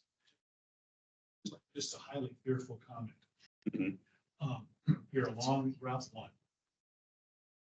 In an innovation site, which could be industrial, commercial. Near areas that could have transition. That means that as you present this, just be aware of that. How to present. So, I think the innovation campus is neat. But, particularly in business park area too. Well, I could tell you, one of the things when we talked about, I think there's an allowance by right to do data centers here now because of the zoning. Yeah. But one of the things that we were told that wasn't really a part of the idea that the EDA has is data centers. So, is that correct, Grant? Yeah, I mean, EDA is interested in employment. They're interested in employment generation. And so when we were talking about what do we do with this very large industrial area, they're seeing it as a, first of all, gigantic area. Yeah. With the potential to be something that is in line with what Steve's talking about, which is like an innovation campus, innovation district, something where you could have higher technology industrial users that are also employment generators that are going to add value to the county. So, but we also see that there is competition, for the limited industrial land that we have in the county that remains, especially big areas. That being said, the problem that we have is if we don't describe what we do want with the industrial, all that remains is what the existing underlying zoning allows for, which, as Steve said, is by right data centers. Yeah. And so they can, I don't know what the exact numbers are, but they can already develop industrial Up to a certain point if it meets their metrics and it's near, power line, the fiber, et cetera, et cetera. I'm just thinking of that upcoming public presentation.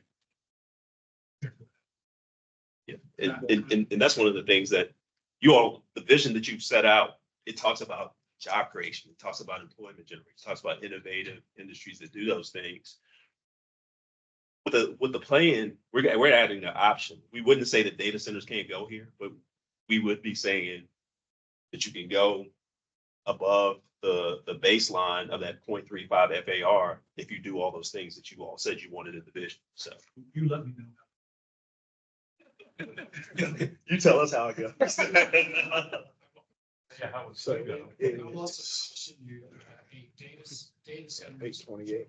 valuation for plan for a data center running currently as much as $4 million an acre. So it can suck up it's hard to outcompete stuff. So Good plan. We're gonna run out of time here. And I don't think we've gotten through everything. We've gotten, first of all, thank y'all. This has been extremely valuable for us building out the maximum density scenario that we need to test. As Steve described, we're not making decisions today about what the Sure. plan is going to say. It's just the model run that we're going to ask for tour about. I did have one final real quick question. You mentioned hotel. Is there a specific kind of number of units or number of rooms or keys that we should target, like 150, 200? I just don't know what the. think of And suites, what was there, whatever they've got. That Cleveland hotel is when a full service hotel means you can have the rooms, but you also have Little restaurant. you have meeting Meeting spaces rooms. and other kinds of Right. an event. Your event Marriott, center. sure. A lot of the meeting Company. space we originally were planned that we were gonna be getting went from the workhouse art center to across the street to the water authority, et cetera. We're not allowed. Keep disappearing. Yeah, we don't have access to them due to security. So that's an excellent point. You also want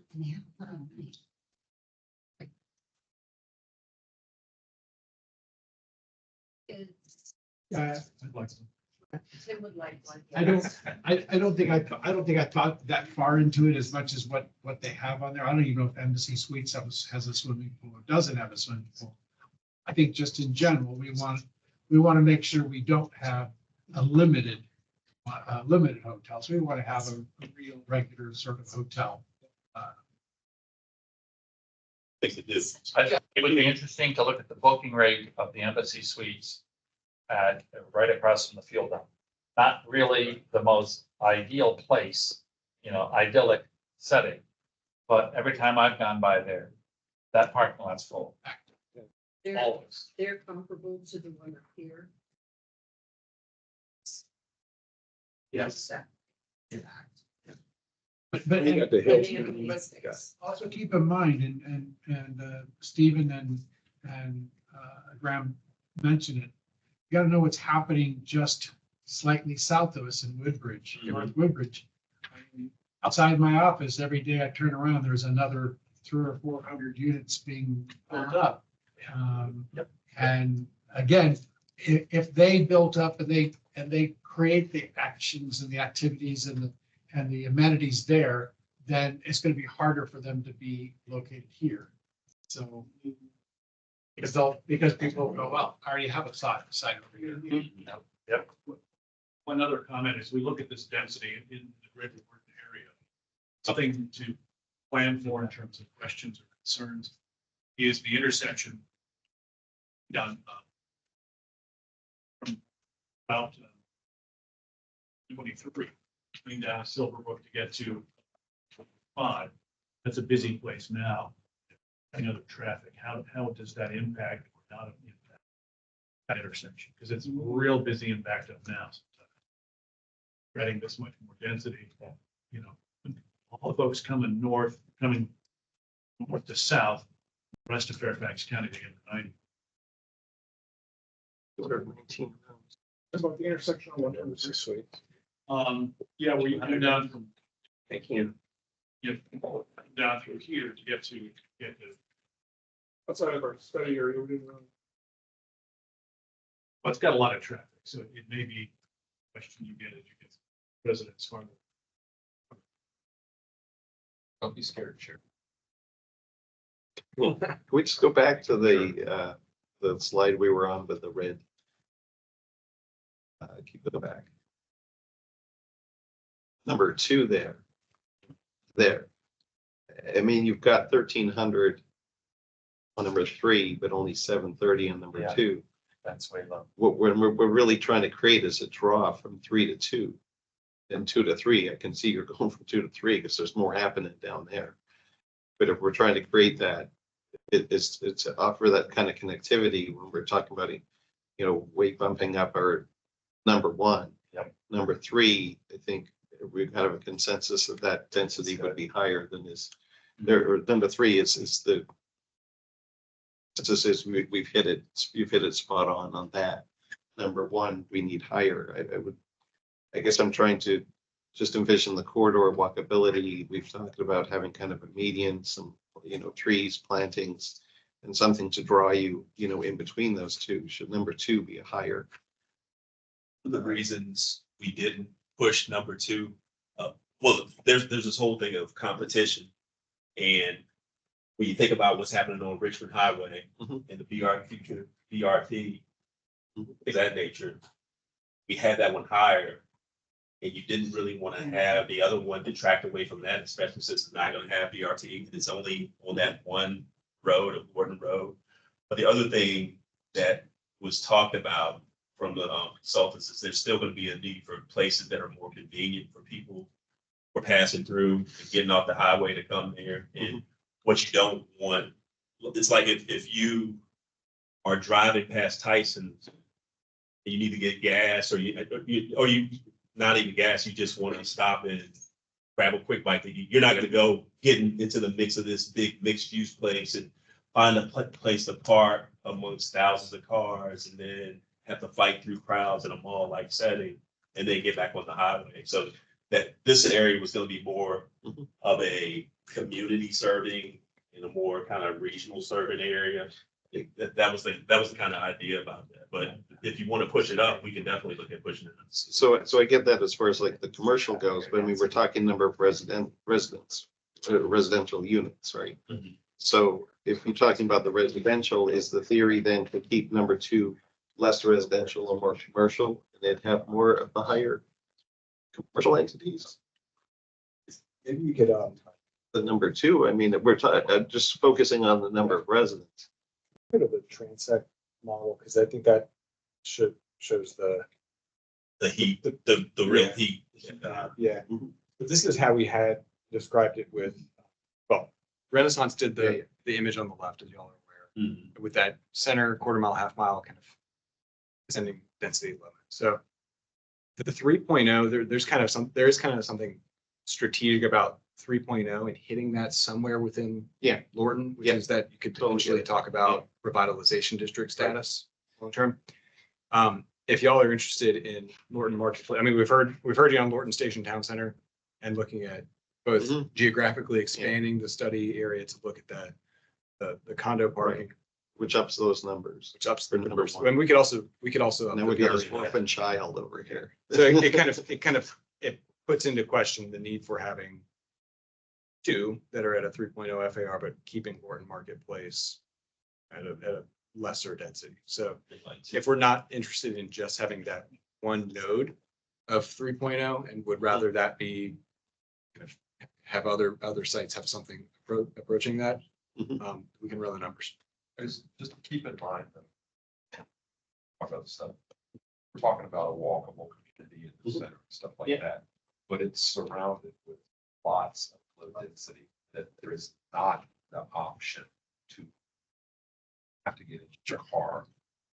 So you, I still have some tree store that you can. Just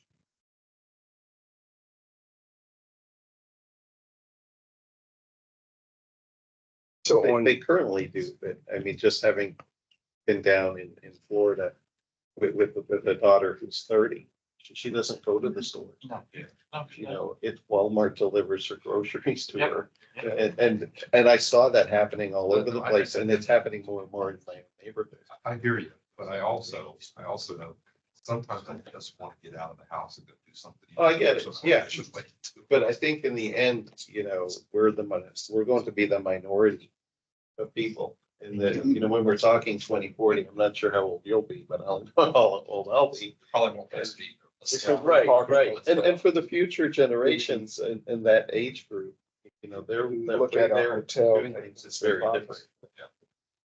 I always look at people who didn't kind of grow up in the 80s and 90s. I'll say keep it as kind of perception. But I still do. Yes, yeah.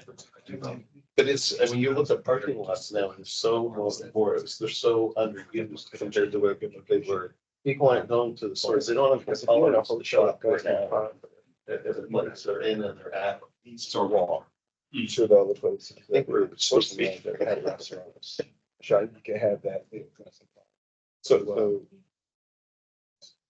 I get to this intersect, I mean. I was saying a hotel at Gunson Plaza, Mhm. and you get the traffic off of Richmond Highway. Yes. That's attractive. I think we're willing to look at hotels within any of those areas or identify with mixed use. Remember, and I'm not saying this should affect our plans, but there is a shovel-ready hotel site at the hospital. Just remember. I know it is. Yeah. Oh, further up. Yeah. Further. Like Well, across it's the over highway. immediately, but you know, across 95. First left. Or so it's like plan zoned, and they just haven't pulled the trigger yet. Shovel ready. How many rooms, do you know how many rooms? No, and I'm just throwing that out there. You guys go look. But it's not, Check me and make sure I'm right. yeah, but that's not gonna be. I didn't know it was ready to go. It was all done with the hospital.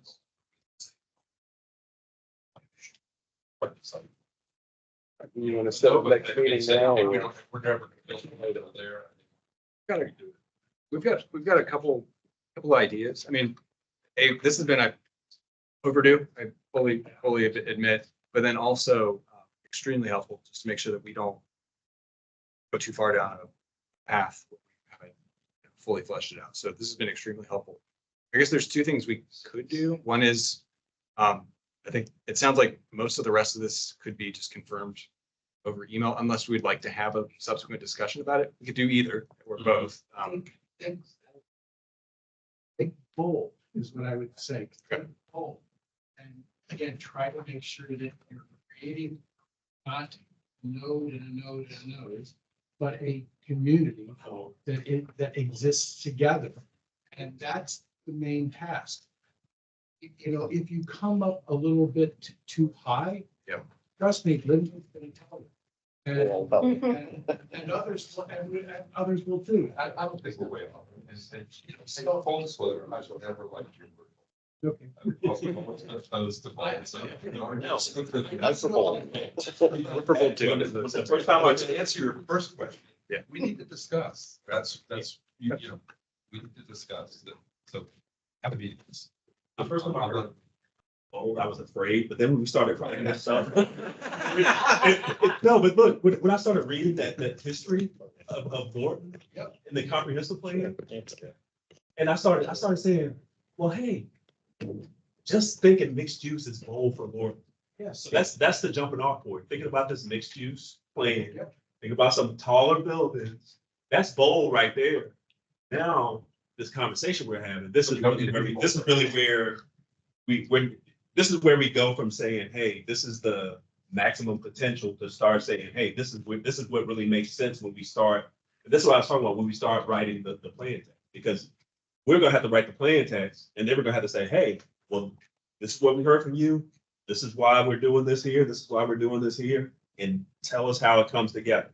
I think though it's bold is that there are enough things out there that are going to impede the ability to achieve boldness anyways.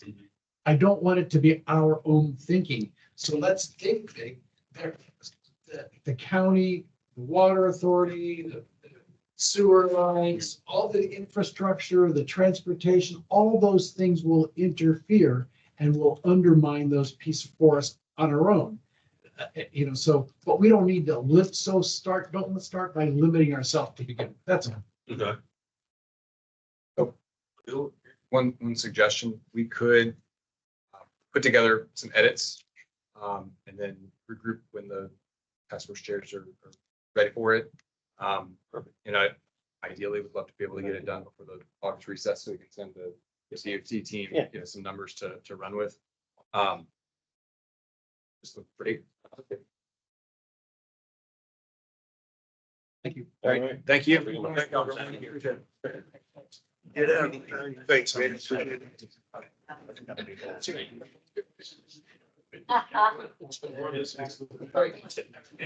Kiddo. Pick up groceries for my kids to ride tomorrow. High school friends, they're on parole, so. Scenario opportunities for them.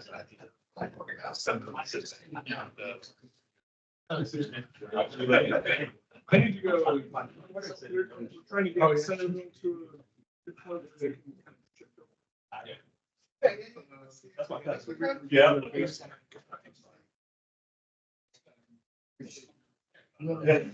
Well, he knows my cousin because they went to the same college. And I probably guess. Yeah.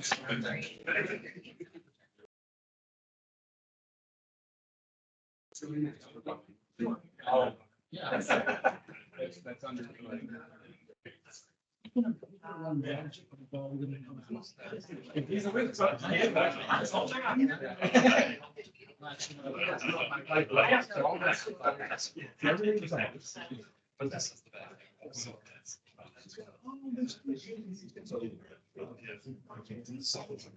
we're trying to accept to the place that the center will continue to build their. It's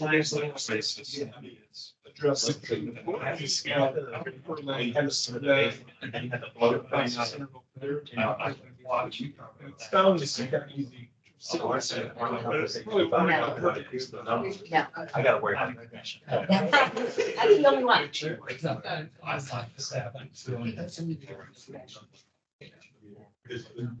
That's why. Maybe that's his book. About that.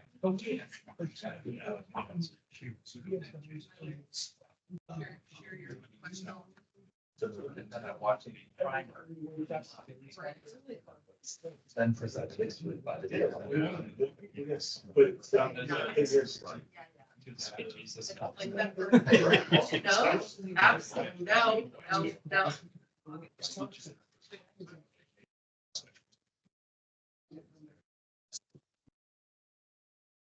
And I know they did that match.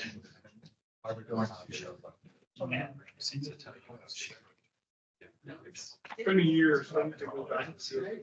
Today's giving us that's some of the faceless guys. All those things. So what's in the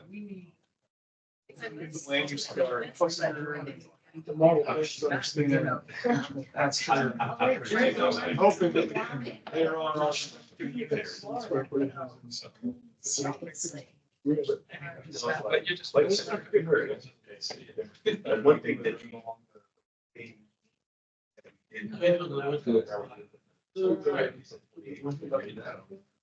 We didn't hear if that was, we didn't know if that. Have that. anybody So you have to.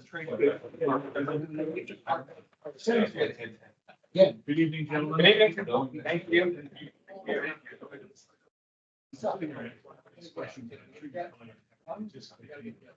Yeah. It's like.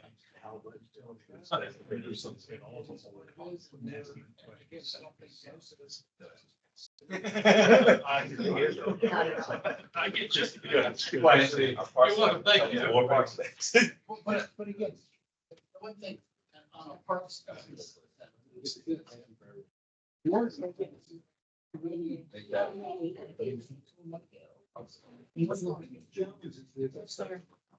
All right, thanks for coming. What you think?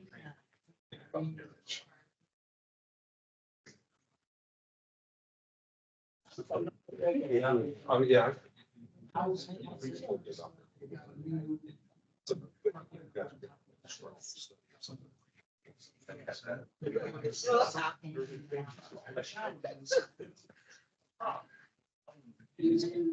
Okay.